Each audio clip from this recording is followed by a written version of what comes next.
त्यानंतर लाडकी बहीण योजनेसंदर्भातली एक मोठी बातमी ती म्हणजे लाडक्या बहिणींसाठी बातमी महत्त्वाची आहे, कारण लाडक्या बहिणींची 5 टप्प्यांवरती पडताळणी आता केली जाईल।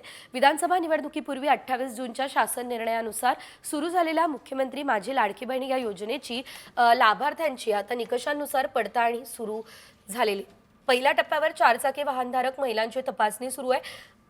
पुढील टप्प्यावर योजनेच्या प्रत्येक निकषांनुसार किती महिला पात्र आहे याची अंगणवाडी सेविकांमार्फत पडताळणी आता केली जाणार आहे। तर लाडक्या बहिणींची कोणत्या 5 टप्प्यांवर पडताळणी होणार आहे आपण बघूयात।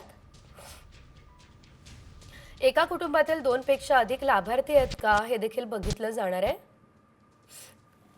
बनावट कागदपत्रांद्वारे योजनेचा लाभ जो आहे तो आता घेतला जातोय का या संदर्भात देखील पडताळणी केली जाणार असल्याचं कळत आहे। शिवाय कुटुंबातील किमान एकाला तरी निवृत्ती वेतन आहे का हे देखील बघायला मिळणार आहे। 2.5 लाखांपेक्षा जास्त उत्पन्न घरात कोणत्या व्यक्तीचं आहे का किंवा संपूर्ण कुटुंबाचं उत्पन्न तितकं आहे का हे बघितलं जाईल। 5 एकरापेक्षा अधिक जमीन असलेले जे लाभार्थी आहे त्या संदर्भात देखील माहिती आता घेतली जाणार आहे। या निकषांवरती पडताळणी होणार आहे।